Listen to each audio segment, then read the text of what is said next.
আপনি কি জানেন সমুদ্রের নিচে কিভাবে তৈরি হয় বিশাল এক সুড়ঙ্গ? আজ আমরা জানব যুক্তরাজ্য ফ্রান্সের মাঝে থাকা পৃথিবীর এক বিস্ময় চ্যানেল টানেল সম্পর্কে। বিশাল সমুদ্র, শক্ত পাথর আর হাজারো চ্যালেঞ্জের মাঝে মানুষ কিভাবে কাটলো 50 কিলোমিটার লম্বা সুড়ঙ্গ। 1886 সালে যুক্তরাজ্য ফ্রান্স সরকার একটি চুক্তি স্বাক্ষর করে, যার ভিত্তিতে প্রকল্পটি শুরু হয়।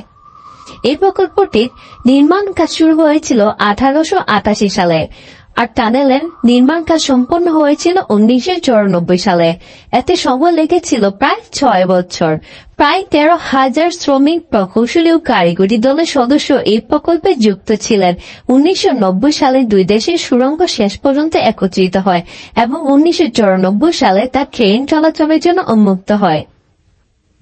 সবচেয়ে গুরুত্বপূর্ণ প্রযুক্তি ছিল টানেল বোরিং মেশিন (TBM), যা প্রায় 1200 টন ওজনের যান্ত্রিক ডাঙাবের মতো। প্রতিটি TBM দিনে প্রায় 25 থেকে 30 মিটার মাটি কেটে এগোতে পারত।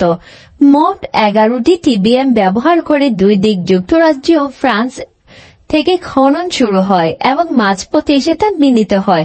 উচ্চ প্রযুক্তির GPS, ভূতাত্ত্বিক স্ক্যানিং ও পানি নিরোধক কংক্রিট ব্যবহার করা হয় টানেল স্থায়ী ও নিরাপদ রাখতে। সমুদ্রের নিচে সুড়ঙ্গ কাটার সময় অনেক চ্যালেঞ্জের সম্মুখীন হতে হয়েছিল। সমুদ্রের নিচে ভূগঠনের মধ্যে ছিল চুনাপাথর, কাদামাটি ও পানির স্তর, যেগুলো টানেল খননের জন্য ঝুঁকিপূর্ণ। পানির চাপ ছিল প্রচন্ড, স্লাইটেস্ট লিক মানেই বিপদ। TBM এর সামনে সার্বক্ষণিক পানি ও গ্যাসের উপস্থিতি ছিল বড় হুমকি।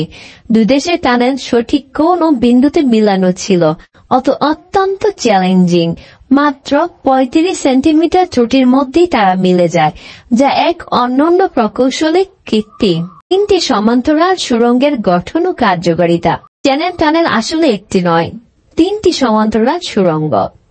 পূর্ব টানেল ফ্রান্স থেকে যুক্তরাজ্যে ট্রেন চলাচলের জন্য, পশ্চিম টানেল যুক্তরাজ্য থেকে ফ্রান্সে ট্রেন চলাচলের জন্য, মধ্য টানেল রক্ষণাবেক্ষণ, জরুরি চলাচল ও নিরাপত্তার জন্য।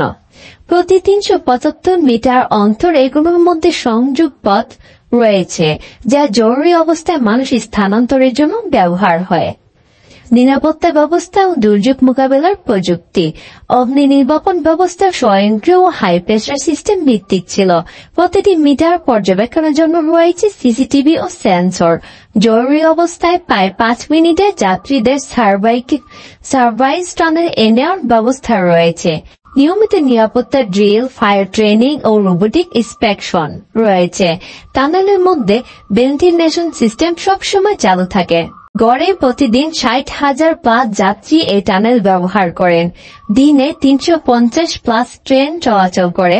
প্রতি 15 মিনিটে একটি ট্রেন চলাচল করে, যা এই সুড়ঙ্গকে পৃথিবীর সবচেয়ে ব্যস্ত রেল সুড়ঙ্গগুলোর একটি পরিণত করেছে। ইউরোপ ও যুক্তরাজ্যের মধ্যে বাণিজ্য ও যাত্রী পরিবহনের বিলোপ গতি, দুই দেশের পর্যটন ও আমদানি রপ্তানি খাতভিত্তিক।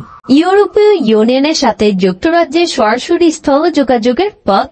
লন্ডন থেকে প্যারিসে বা ব্রাসেলসে যেতে এখন সময় লাগে মাত্র 2 থেকে 2.5 ঘন্টা। এই ছিল চ্যানেল টানেল সম্পর্কে বিস্তারিত। Thanks for watching. Please subscribe my channel.